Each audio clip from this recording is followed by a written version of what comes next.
Okay, hello everyone. Today I'm going to be talking about my BioChem project, which is over cholesterol and its relation to dietary cholesterol consumption. A quick review to start with, what we learned in class this term. What is cholesterol? Only the most abundant steroid in the human body. What does cholesterol do in the body? It serves as a component of cellular membranes. It is a component of myelin sheath, brain and nerve tissue. It's a precursor to bile salts, vitamin D, hormones, and it's a precursor to all the steroid hormones in the body. It is also involved in the storage and transport of cholesterol esters. How is cholesterol metabolized?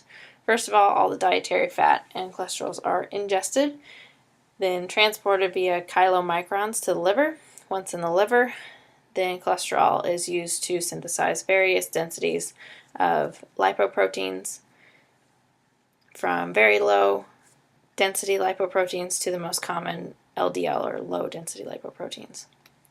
Cholesterol is also used to recycle bile acids and transport cholesterol to other target tissues throughout the body. So the important thing to note here is that we should specify LDL-P from LDL-C. LDL-P is low density lipoprotein particles and is a major carrier of cholesterol in the blood. But it also carries triglycerides, fat-soluble vitamins, and antioxidants.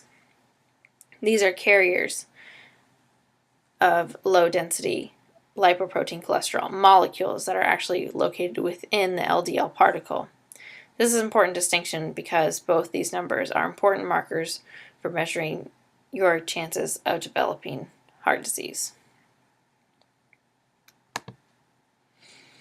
HDL, or high density lipoprotein, is most commonly known as good cholesterol, is basically our cleanup crew. So it picks up the cholesterol that has been released into the plasma from dying cells.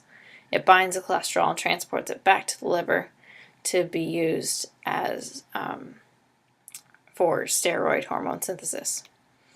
HDL-C represents the actual cholesterol content within the carrying lipoprotein.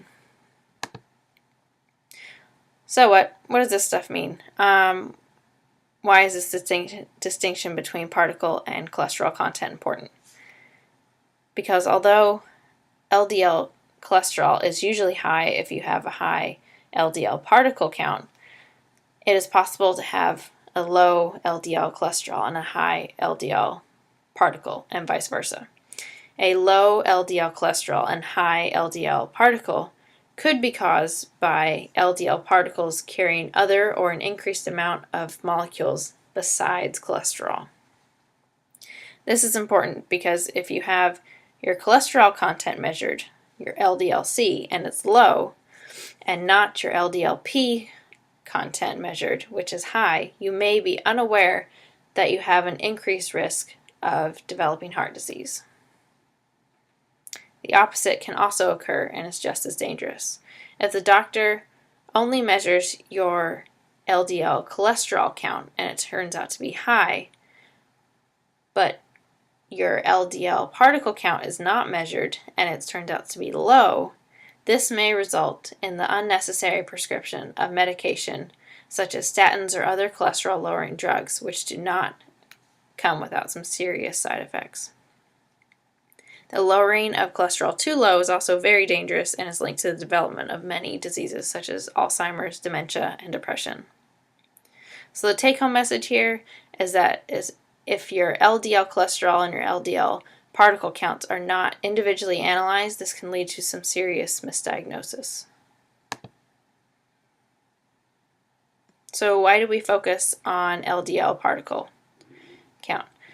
Because LDL particles are essentially the taxicabs that transport fat-soluble molecules such as cholesterol, triglycerides, fat-soluble vitamins, and antioxidants around the body. If these particles are our taxis, then our arteries are the roads. And if our roads get too congested with too much traffic, this is when problems begin to arise.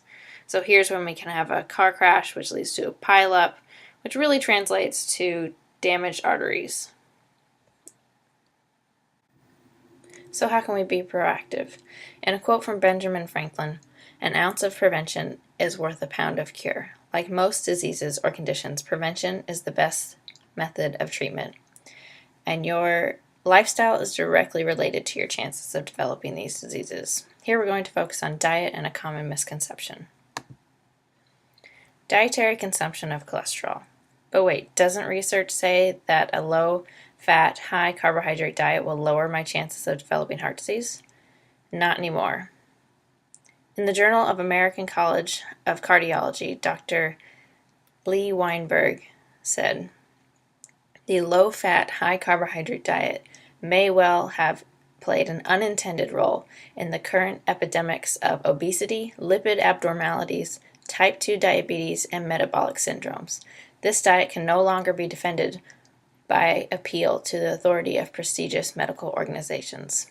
So here when we talk about the diet-heart hypothesis, this is referring to the research that was conducted more than 50 years ago that suggested a low-fat, high-carbohydrate diet would lower your chances of developing heart disease. Recent research does not support this claim. So what does recent research say?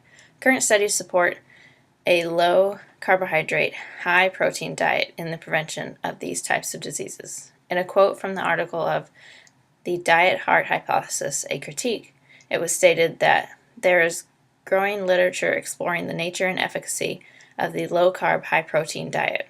Westman et al. Found that the low-carbohydrate, high-protein diet led to sustained weight loss during a 6-month trial. Serum cholesterol was decreased by 11 milligrams per deciliter, LDL by 10 milligrams per deciliter, and triglycerides by 56 milligrams, while HDL increased 8 milligrams. And no adverse effects were seen. The key aspect to this low-carb, high-protein diet is that this diet shows dramatic reduction in systemic inflammation, which is directly correlated to many diseases, including heart disease.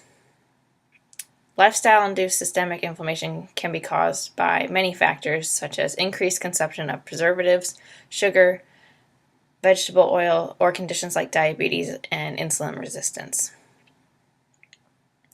Systemic inflammation causes the thin layer of the arteries, the epithelium, to become irritated or injured. The LDL particles then get caught in the inflamed arterial epithelium, and this is when we have our taxis crash. The body responds with lymphocytes attacking the intruders, and a vicious cycle is started, and a blockage begins to build and build.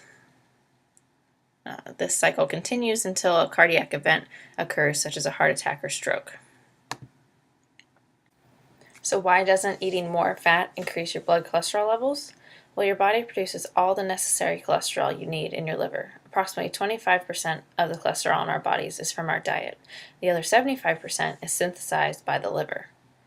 Cholesterol is highly regulated by receptors on the surface of liver cells, so when you ingest more cholesterol, the body produces less in order to keep the balance. So let's talk about food. What should we be eating? Research suggests that a diet rich in nutrient-dense foods such as fruits, vegetables, along with high-quality sources of meat, preferably organic, grass-fed, antibiotic-free, and hormone-free meats, is the best for disease prevention. This means less processed food, sugar, alcohol, low-fat products, and vegetable oils. Things like low-fat dairy and even fat-free peanut butter should be avoided when possible because these have undergone a process to remove the naturally occurring fats within them. Put simply, eat as close to nature as possible. So the take-home message here is ditch the candy bar and enjoy some good old bacon and eggs, and of course get your veggies. And this will reduce your overall systemic inflammation, allowing your body to function more efficiently.